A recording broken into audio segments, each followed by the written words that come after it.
Γεννήθηκες 16 χρόνια πριν εδώ στην Νορβηγία. Μεγάλη ήταν η χαρά αλλά και η αγωνία. Όλοι μας περιμέναμε μια σου φωτογραφία.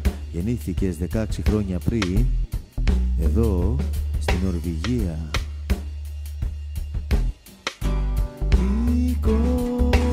Νίκο Νικολάκη, το καλύτερο παιδάκι.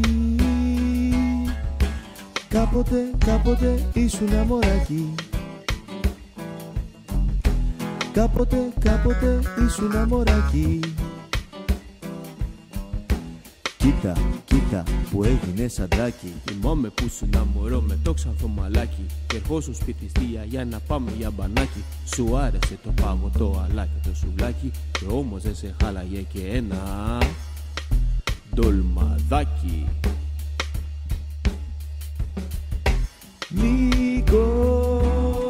Νικολάκη, το καλύτερο παιδάκι. Κάποτε ήσουν αμοράκι. Κάποτε ήσουν αμοράκι. Κοίτα που έγινες αντράκι.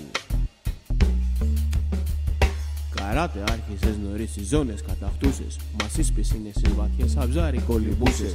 Αστέρι ήσου μαθητής και στο κουμπιέτε πρώτος. Αγάρισε της μάνας σου του άδελφου σου στόχος. Από την πόλη έρχομαι και στην κορφή κανέλα. Νικολάκη,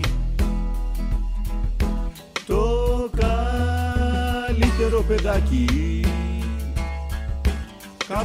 Κάποτε ήσουν αμοράκι.